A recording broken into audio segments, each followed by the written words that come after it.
Cerita diawali dengan seorang remaja bernama Hyunwoo yang sedang melajukan motor sambil ditelepon oleh sang ibu supaya segera pulang. Yang di tengah perjalanan itu, ia kehilangan fokus akibat menyalakan udut saat berkendara dan...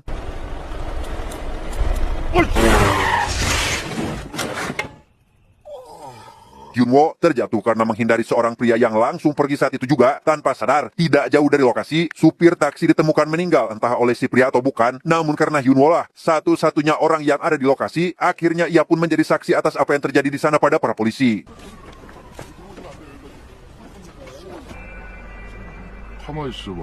Seorang detektif bernama Baek yang menemukan ada sebilah pisau dalam bagasi motor Hyunwoo langsung menyimpulkan jika Hyunwoo lah pelakunya, di mana hal itu tak pernah Hyunwoo duga akan menjadi awal dari kehancuran hidupnya selama belasan tahun. Karena dengan bukti itulah, Hyunwoo malah ditetapkan sebagai tersangka dengan hukuman 15 tahun penjara. 본 재판부는 피고인 조현우에게 15년형을 선고하겠습니다. 말도 안 돼! 나 14 tahun berlalu, keluarga Hyunwoo bertahan hidup dari sang ibu yang bekerja sebagai pencari kerang di pantai, meski dengan kondisi penglihatan terbatas. Ditambah beban hutang pada pihak asuransi yang terus menagih pembayaran ganti rugi dari perusahaan taksi di masa lalu dengan jumlah tagihan yang semakin membengkak dari tahun ke tahun. 사정이 딱하신 건 알겠는데요. 뭐? 그래요? 봤어? 제가 다 치르는데 왜 갚아요? 너를 왜 갚아요? Dan kisah akan berfokus pada seorang pengacara bernama Lee. Saat ini, ia sedang menjalani sidang tuntutan pada perusahaan karena diketahui kurang amanah untuk melindungi aset para kliennya. Namun dalam persidangan itu, pihak Lee berakhir dengan kekalahan yang membuat para klien kecewa, sehingga Lee harus kehilangan para klien. 판결하겠습니다.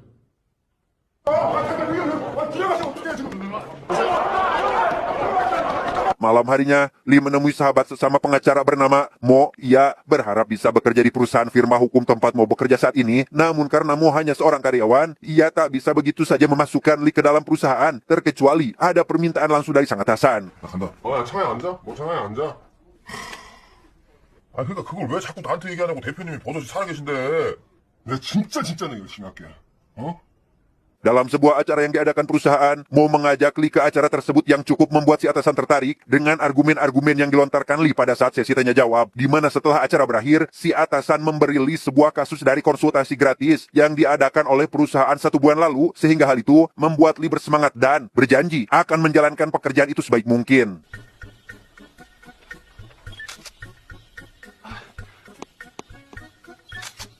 Tidak sendiri, Lee ditemani rekan wanita menuju ke rumah klien yang mendaftar konsultasi itu. Namun setibanya di sana, Lee tidak mendapat sambutan baik oleh si pemilik rumah, yang ternyata klien tersebut adalah Hyunwoo, yang mengira kedatangan Lee saat ini adalah dari pihak asuransi yang akan menagih hutang. 씨발. 지금 좀 오해하는 것 같은데? 누구 왔어? Rupanya kasus Hyunwoo tersebut didaftarkan oleh sang ibu pada bulan lalu, di mana saat konsultasi berlangsung, Lee menyimpulkan Hyunwoo ingin menghapus ganti rugi yang semakin membengkak pada pihak asuransi. Sampai di tengah obrolan, Hyunwoo mengaku bahwa sebenarnya ia tak pernah membunuh siapapun, melainkan dipaksa mengakui perbuatan yang sama sekali tidak pernah dilakukannya. 법이라는 것이 뭐예요?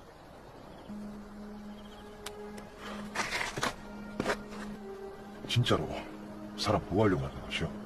Pada malam itu, setelah ditemukannya pisau dalam bagasi motor, Hyunwoo dibawa ke sebuah gedung terbengkalai oleh Baek dan antek-anteknya untuk menyiksanya secara habis-habisan sampai mengakui perbuatan tersebut, di mana Hyunwoo yang tak sanggup lagi menahan siksaan, tak punya pilihan lain selain harus menuruti keinginan Baek meski tak pernah melakukan hal tersebut. 등, 허리, 목을 사죠. 이 개새끼가 결정적 증거. 시작이다, 개새끼야. Di kantor, Lee mengusulkan agar perusahaan menangani kasus Hyunwoo lewat pengajuan persidangan ulang, karena jika berhasil membuktikan bahwa Hyunwoo bukan pelaku, maka denda yang membebani Hyunwoo akan dihapus sekaligus membersihkan namanya, di mana kasus ini juga akan menaikkan citra positif perusahaan di mata masyarakat, sehingga si atasan yang awalnya sempat ragu, akhirnya menyetujui terkait usulan tersebut. 오케이. 맞도록 하지.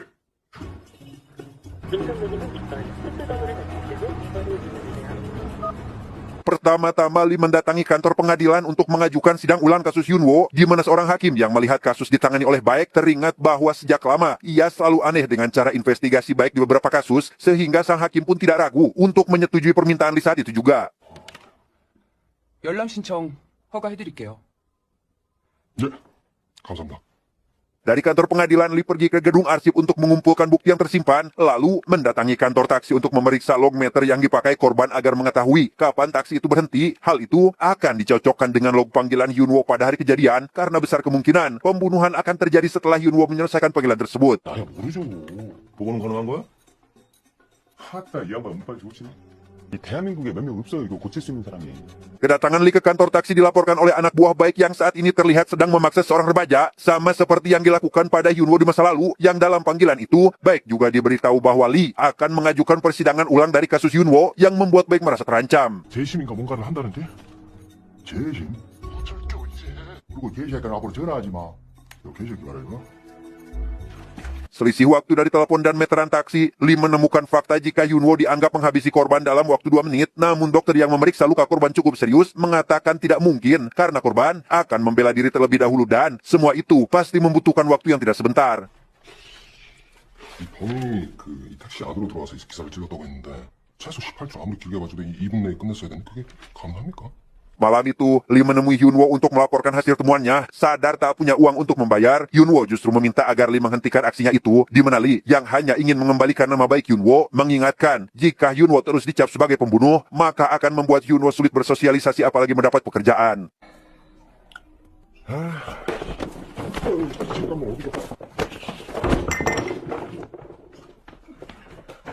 Lee lekas menyusul Hyunwoo yang pergi tanpa penjelasan apapun. Sesampainya di perempatan tempat ia dituduh, Hyunwoo meminta catatan penelusuran dan mengulang adegan itu dengan menghitung waktu yang dibutuhkan menggunakan HP, dan setiap kali dicoba, hasilnya selalu lebih dari 4 menit. Hal ini jelas menunjukkan bahwa laporan Baik hanyalah rekayasa.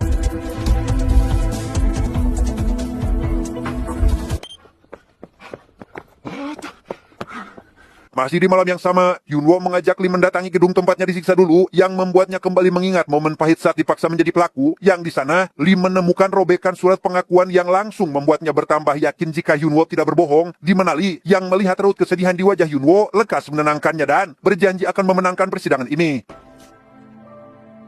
갈까?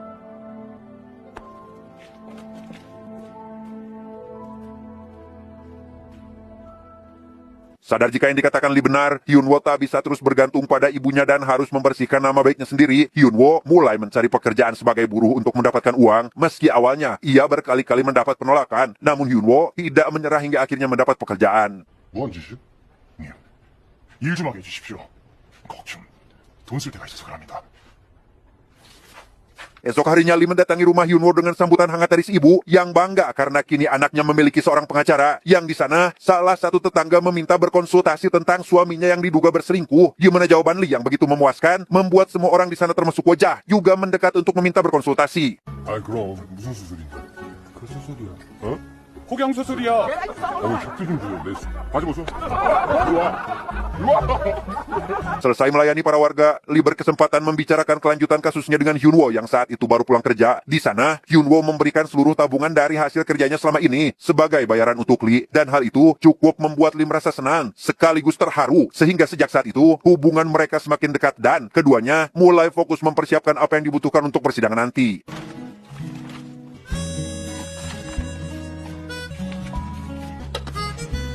Lee bermalam di rumah Hyunwoo untuk menyusun laporan dari semua hasil penelusurannya. Mereka berdua bekerja sama tanpa melewatkan satu detail pun demi memenangkan persidangan itu, di mana Lee yang menyadari ada kekurangan dari laporan itu bertanya apakah Hyunwoo bertemu seseorang pada malam kejadian atau tidak, karena kesaksian itu akan sangat menguatkan jika Hyunwoo bukan si pelaku. 뭐 살인이 일어난 시간에 다른 누군가랑 같이 있었으면 살인범이 될 수가 없잖아. 좀 그래. 있었어. 누군데? Mundur ke masa ketika Hyunwoo masih kerja di bar, saat itu ia memiliki rekan kerja bernama Sujung yang menarik perhatiannya karena cantik. Namun pada suatu hari, Sujung digoda oleh 3 pria yang salah satunya adalah Baek, di mana pada malam kejadian, Hyunwoo menolong Sujung yang hampir digadabah oleh salah satu pria yang merupakan rekan dari si Baek, dan ketika si pria sudah tak berdaya, Sujung yang sempat akan menusuk si pria ditahan oleh Hyunwoo yang kemudian menyimpan pisau tersebut di dalam motor, dan itulah alasan mengapa polisi menemukan pisaunya di sana. 새벽에 집으로 돌아오다가 약촌호 거리에서 형사들을 만나. 그 친구 이름이 뭐라고? 수정이었나? Setelah menyelamatkan Sujung, Hyunwoo mengantarkannya ke terminal agar Sujung bisa pulang, di mana saat di perjalanan pulanglah kesialan Hyunwoo dimulai, sehingga sejak saat itu, ia tak pernah lagi melihat Sujung dimanapun.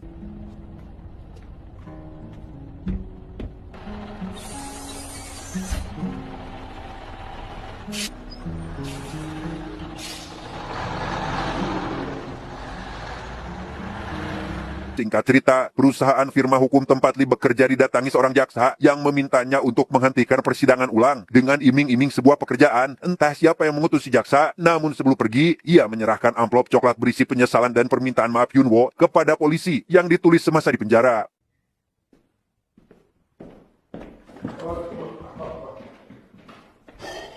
존나 떨린다. Setelah membaca surat itu, Lee menghubungi Hyunwoo dan bertanya mengapa ia harus membuat pernyataan permintaan maaf di mana Hyunwoo langsung teringat masa ketika seorang pengacara memaksa untuk menulis surat itu dengan janji akan mendapat keringanan masa tahanan. 예, 뭐 할까요? 뭐부터 하면 돼요? 일단 판사 보여줄 반성문부터 쓰자. 예. 검사들한테 사과를 이렇게 보내고. Bangun dari tidur, Hyunwoo dikejutkan oleh teman-temannya yang datang membawa sebuah alamat milik Sujung. Tanpa ditunda-tunda, ia langsung pergi ke sana untuk menemui Sujung dan memintanya agar menjadi saksi jika pada malam itu Hyunwoo sedang bersama dirinya. 증인 대줄 수 있을까? 증인? 근데 다방은 다르잖아. 소문이라도 나면? Meski enggan terlibat, Sujung akhirnya angkat bicara di mana 3 tahun setelah Hyunwoo di penjara, ada seorang polisi menerima laporan tentang siapa pembunuh sopir taksi yang sebenarnya. Mendengar hal itu, Hyunwoo menemui si polisi tersebut untuk mencari tahu akan kebenarannya. Yang sebertemunya mereka, si polisi membenarkan apa yang Hyunwoo tanyakan, namun kasus itu tak pernah diselesaikan setelah atasan mereka meminta untuk menghentikan kasus tersebut entah dengan alasan apa. 잠깐만요. 예, 군산경찰서요. 진짜 살인범이 누군지 알아요. 예? Hyunwoo langsung memberitahu Lee siapa pelaku sebenarnya yang tentu membuat Lee sangat terkejut. Tanpa menunggu lama, Hyunwoo langsung mendatangi si pelaku, kita sebut saja Samsul, yang rupanya seorang sales mobil. Sehingga tanpa banyak basa-basi, Hyunwoo langsung memukulnya saat itu juga. 얼굴 많이 좋아지셨다. 아저씨, 제가 경찰 부를게요. 쓸데없는 소리 좀 하지 마. Hyunwoo mengejar Samsul namun tak mendapatinya dimanapun. Yang di saat pencarian itu, tiba-tiba ia diserang dari belakang hingga terjatuh. Samsul tentu langsung membabi buta dan...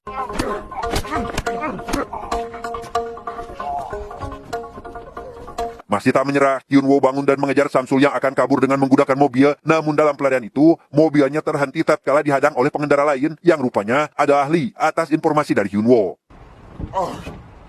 너 또 뭐냐? 어? Dalam situasi terdesak, Samsul mengaku bahwa pada malam itu, ia meminta temannya membuang barang bukti namun si teman justru melaporkannya tepat 3 tahun setelah Hyunwoo dipenjara. Dan ketika laporan itu sampai ke telinga detektif Baik, ia dimarahi habis-habisan karena dianggap tidak becus oleh atasannya. Namun karena itu juga merupakan tanggung jawab si atasan, ia pun menutup kasus sebagai bentuk perlindungan. Di mana Samsul dan si teman langsung dibawa ke tempat penyiksaan untuk dipaksa membuat pengakuan palsu bahwa mereka sedang mabuk. Dan laporan itu hanyalah sebuah lelucon. Si teman saat ini berakhir di rumah sakit jiwa, sementara Samsul dibiarkan bebas, meskipun 3 tahun lalu ia sudah mengakui perbuatannya. 당신 친구는 우울증에 때나 뭐랬나? 뭐 하려고? Mendengar pengakuan itu, Lee memperingatkan jika mereka akan bertemu kembali di pengadilan ulang, dan demi memperkuat posisi Hyunwoo, Lee kemudian membuat siaran TV untuk meminta tolong pada semua warga Korea yang bersedia menjadi saksi kasus Hyunwoo. Selain itu, Lee bahkan menyebarkan selembaran di tempat umum tanpa sadar jika Baik melihat aksi mereka dari dalam mobil. 예, 안녕하세요. 저 이준영 변호사라고 합니다. 한번 읽어봐. 안녕하세요. SBS 이준영 변호사인데요. 한번 예, 안녕하십니까. Seorang kontraktor jalan yang melihat poster segera memberikan kontaknya kepada Lee. Rupanya, ia menyaksikan kejadian secara langsung dan bersedia menjadi saksi di saat persidangan ulang. Yang sebertemunya mereka, ia menjelaskan bahwa pada malam itu, melihat pria berjaket hitam keluar dari taksi melalui pantulan kaca mobilnya, dan di saat pembunuhan berlangsung, tidak ada satupun motor atau mobil lain. Namun sayangnya, tidak ada satu polisi pun yang mendengarkan laporan tersebut. 근데 왜 당신은 제보 안 하셨어요? 했지 어찌 안에 끊는가 그런데 형사들이 통 내 말을 들으려고를 안 하더라고. 아따 그러고 온게 Perbincangan itu terhenti ketika Baik datang untuk menangkap saksi dengan tuduhan yang dibuat-buat. Semua itu hanya akal-akalan Baik yang selalu mempermainkan hukum pada orang yang jelas tidak bersalah. Di mana harapan yang sempat tumbuh kini kembali terkubur, membuat Hyunwoo semakin dendam pada orang yang telah menghancurkan masa depannya itu.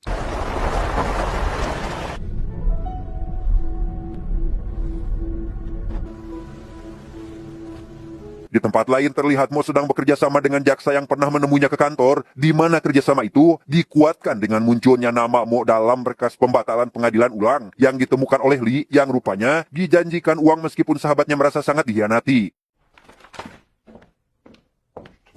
미친 새끼 아니야 이거? 어? 네가 어떻게 나한테 이럴 수가 있냐?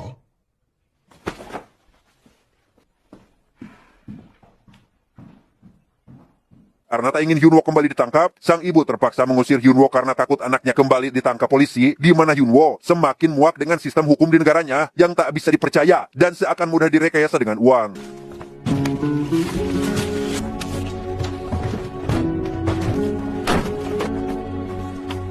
Saat mendatangi rumah Hyunwoo, Lee hanya mendapati sang ibu yang mengabarkan jika Hyunwoo sudah pergi. Dari tempat mereka mengumpulkan bukti, Lee menemukan sebuah alamat yang diduga milik Sujung, sehingga tanpa berlama-lama, ia pun segera pergi ke lokasi tersebut.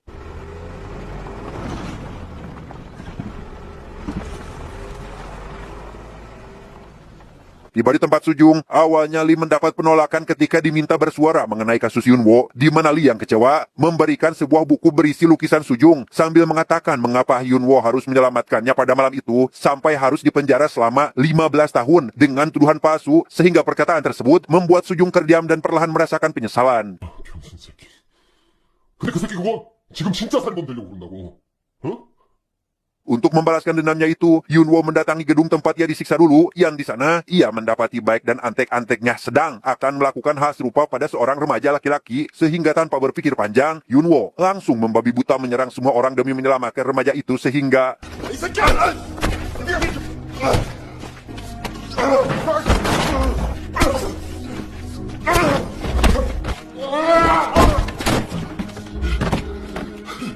berhasil mendapatkan kunci. Hyunwoo segera memberikan kunci itu pada si remaja agar bisa membuka gembok dan pergi dari tempat ini. Namun meski begitu, perjuangan Hyunwoo melawan para detektif aba-aba belum selesai. Sampai akhirnya, tiba-tiba Baek muncul yang langsung memukul babatok Hyunwoo menggunakan bata.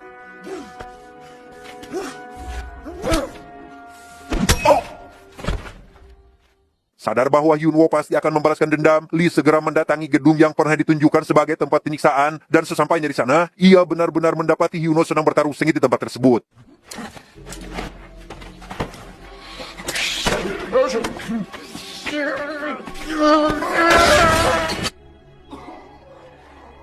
Aksi Hyunwoo yang hampir menghabisi Baek berhasil ditahan oleh Lee yang baru saja datang. Yang di sana, Lee memohon agar Hyunwoo menyelesaikan semuanya lewat hukum. Namun Hyunwoo yang sudah muak dengan sistem hukum di negaranya sudah tidak lagi percaya pada siapapun. Namun karena Hyunwoo adalah orang baik, ia pun akhirnya luluh setelah mendengarkan permintaan maaf tulus dari Lee atas cacatnya sistem hukum di sana.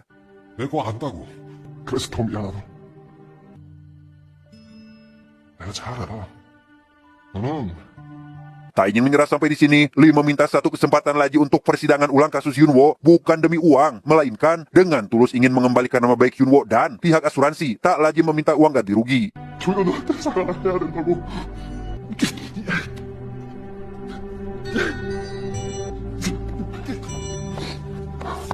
미안하다. Singkat cerita, setelah pengacara Lee melakukan semua usahanya, ia mendatangi Hyunwoo untuk memberikan jadwal sidang ulang yang telah ditetapkan oleh hakim, di mana kali ini Sujung juga turut menghadiri persidangan tersebut untuk menjadi saksi.